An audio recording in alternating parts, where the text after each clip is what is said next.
मेरा नाम समीरा है। मेरी उम्र इस वक्त 25 साल है। मैं पेशावर की एक पठान फैमिली से ताल्लुक रखती हूँ। मेरा कद 4 फुट 10 इंच है। जल्द संगमरमर की तरह शफ्फाफ और रंगत दूध की तरह गोरी है। मैं आज भी इस कद्र नरम मुलायम हूँ कि चलते वक्त मेरा अंग अंग लरस कर देखने वाले को पागल कर देता है। मेरी शादी 19 साल की उम्र में अपनी फूफों के बेटे आसिफ से हो गई, जो सरकारी जॉब करता है, लेकिन ये मिडिल क्लास फैमिली है। इसलिए शादी के बाद मेरे बाप के घर वाले मजे खत्म हो गए। ना मैं यहाँ अपनी ख्वाहिश के मुताबिक पेंट शर्ट पहन सकती हूँ और ना मेरे शौहर की गाड़ी है कि मैं अपना ड्राइविंग का शौक पूरा कर सकूं।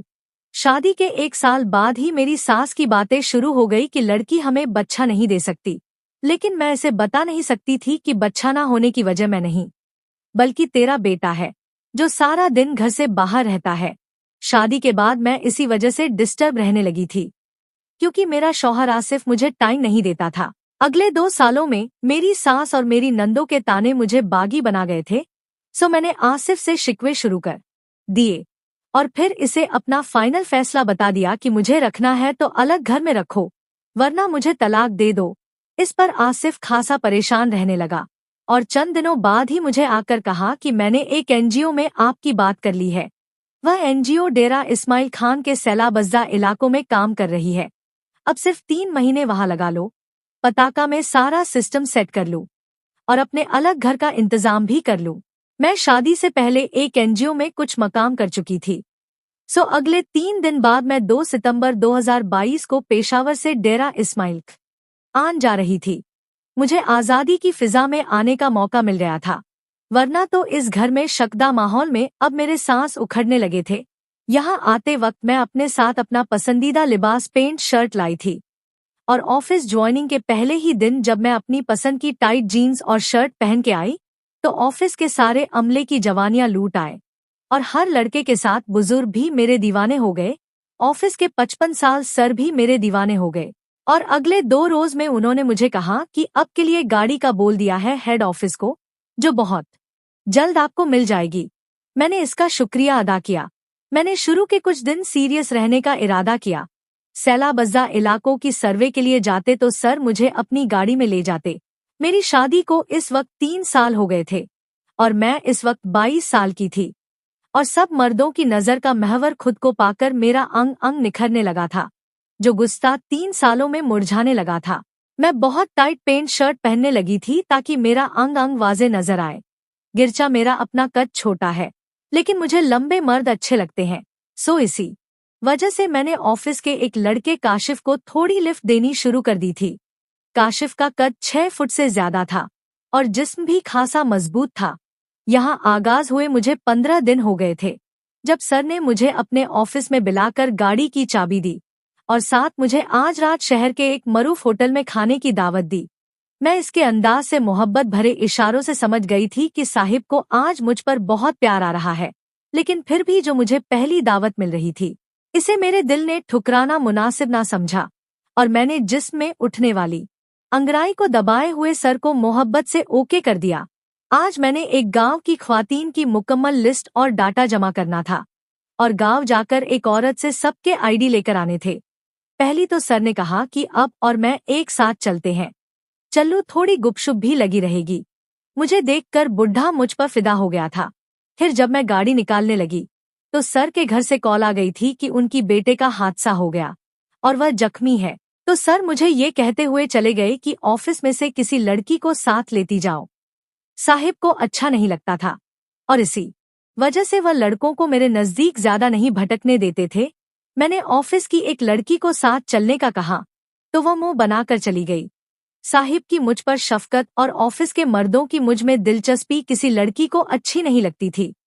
मैं गाड़ी लेकर अपने क्वार्टर में आ गई। यहाँ एक खाला मेरे साथ रहती थी।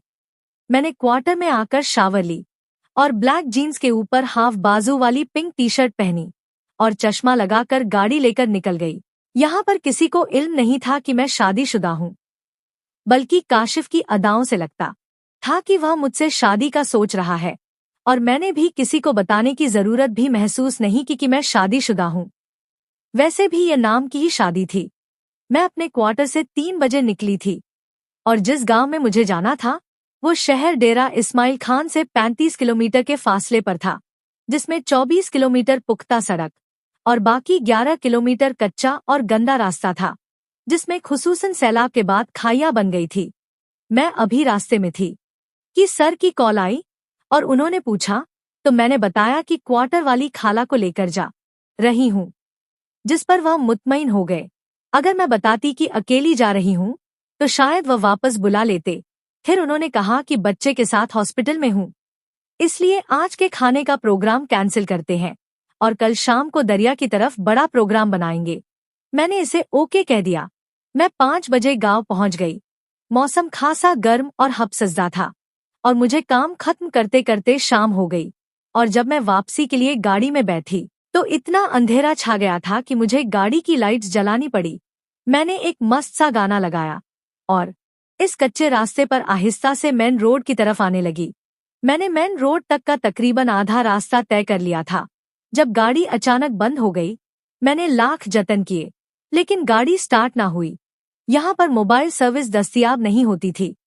जब तक कि मेन रोड तक पहुंच जाती, मुझे गाड़ी चलाने के अलावा इसकी और कोई मालूमात नहीं थी। फिर भी मैं बोनट खोलकर इसको देखती रही, बैटरी के टर्मिनल भी चेक किए और एक बार फिर गाड़ी स्टार्ट करने की भरपूर कोशिश की, लेकिन नाकाम रही।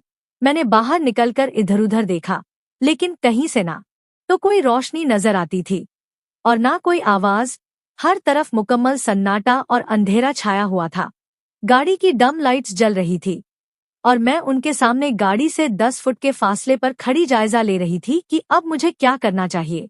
और इसी दौरान क्रीप की झाड़ियों से किसी जानवर की खौफनाक और भारी आवाज उभरी। पहले तो मैं साकित खड़ी रही और खौफ के मारे मेरा पसीना निकल आया। फिर मैं गाड़ी की तरफ भागी और इसके अंदर बैठकर दरवाजे लॉक कर दिए।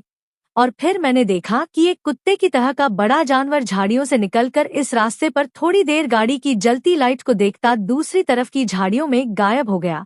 मेरा खौफ से बुरा हाल हो रहा था। मोबाइल उठाकर देखा तो इस पर इमरजेंसी कॉल ओनली का ऑप्शन था और मुझे समझ नहीं आ रही थी कि अब मैं क्या करूं। रात के 9 बजने वाले थे जब सामने से एक ही विलानुमा इंसान आता दिखाई दिया, जो रफ्तार रफ्तार गाड़ी के करीब आ रहा था। ये तकरीबन 6.5 फुट का कमजोर सा आदमी था, जिसने मैली सफेद कमीज और वैसी मैली सफेद गोती बांधी हुई थी। सर पर भी सफेद पगड़ी थी और इसने एक शॉपर उठाया हुआ था। वह हैरत से गाड़ी देखता करीब आ रहा था। फिर मैं जल्दी से गाड़ी से निकलकर इसके सामने आ गई और जल्दी से बोली कि चाचा, मैं एनजीओ से हूँ और आपके गांव आई थी और वापसी पर गाड़ी खराब हो गई। चाचा खामोशी और हैरत से मेरा चेहरा देखता रहा, फिर सिर्फ एक लफ्ज बोला, अच्छा, और वह फिर खामोश हो गया और अपनी निगाहों से मेरे जिस्म को टटोलने लगा। इसका खामोश अंदाज, छोटे कमजोर चेहरे पर बड़ी मूंछें और गहरी सियाह रंगत से मुझे खौफ आने लगा था। वो काफी देर खामोशी के बाद बोला, यहाँ खड़े रहने में खतरा है तो मेरे घर चलूं। इसके घर का सुनकर मेरी कुछ तसल्ली हुई कि चल्लू कोई औरतें भी होंगी और मैं यहाँ से इसके घर में महफूज रहूंगी। मैं इस गर्मी में गाड़ी के अंदर शीशे बंद करके नहीं बैठ सकती थी और बैठ भी जाती तो महफूज बिल्कुल भी नहीं थी, क्योंकि कुछ देर पहले मैं खुद एक खतरनाक जानवर देख चुकी थी। मैंने गाड़ी से अपना हैंडबैग और मोबाइल उठाकर इसके पीछे चल पड़ी। वह थोड़ी देर इस गांव वाले रास्ते पर चलते हुए दाएं जानिब एक पगडंडी पर चलने लगे। वह खामोशी से चलते जा रहे थे और मैं इसके पीछे चल रही थी। एक जगह मैंने मोबाइल की टॉर्च रोशन की तो इसने जल्दी से कहा, इसको बंद करो। मैंने फौरन टॉर्च ऑफ कर दी और इस गुप्त अंधेरे मास के पीछे खामोशी से चलती रही। कोई आधे घंटे बाद दरख्तों के एक छोटे से झुंड के पास एक कच्चे मकान के दरवाजे पर रुककर इसने दरवाजे की कुंडी खोली। ये 2 पिट वाला लकड़ी का दरवाजा था, जिसके एक पिट के साथ जंजीर वाली कुंडी लगी थी। 4 फुट की इस छोटी 4 दीवारी वाले मकान में गुप्त अंधेरा था और यहाँ किसी की मौजूदगी के कोई आसार नहीं थे। वो इकलौते कच्चे कमरे की तरफ गया, जो एक कोने में बना हुआ था। इसने जेब से चाबी निकाली और लॉक खोलकर इस दरवाजे के दोनों पिट को खोलता अंदर चला गया और चंद लम्हों बाद इस छोटे कच्चे कमरे में आंखों को चुभती तेज रोशनी फैल गई। कमरे में एक साइड पर मोटी सख्त बांस से बनी एक पुरानी चारपाई पड़ी थी, जिस पर एक छोटा मैला तकिया पड़ा था। जबकि दूसरी साइड पर शायद गंदम के कुछ थैले और बर्तन बिखरे हुए थे। मैंने गला साफ करते पूछा, चाचा, आपके घर कोई नहीं रहता? वह कुछ देर खामोशी के बाद बोला, मेरी बीवी को मरे हुए बहुत साल हो गए हैं। मैं कमरे से बाहर दरवाजे के पास खड़ी आने वाली गाड़ियों के बारे में सोच रही थी और आसपास के माहौल का जायजा ले रही थी कि चाचा के बड़े काले आहनी हाथ ने मुझे कोहनी के ऊपर बाजू से पकड़ा और एक झटके में अंदर पड़ी चारपाई पर उछाल दिया। मेरे गिरते ही चारपाई ने चीं की आवाज निकाली। मैं चाचा को हैरत से देख रही थी, जो बिल्कुल बेहिस लग रहे थे। इस वक्त मैं समझ चुकी थी कि मैं गलत जगह पर फंस चुकी हूँ और अब यहाँ से फरार मुमकिन नहीं है।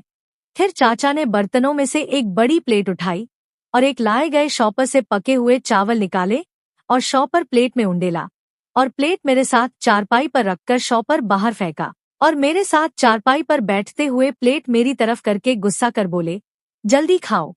मैं सर झुकाए खामोश बैठी थी और मेरा खाने को बिल्कुल भी मन नहीं कर रहा था, खासकर इस माहौल में ये खाना।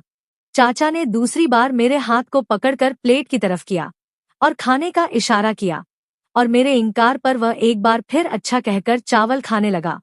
चाचा के हाथ की गिरफ्त बहुत सख्त थी। बाहर देखने वाली उन हड्डियों में बिल्ला की ताकत थी। चाचा की नजरें मुसलसल मेरे जिस्म के अंग अंग को टटोल रही थी।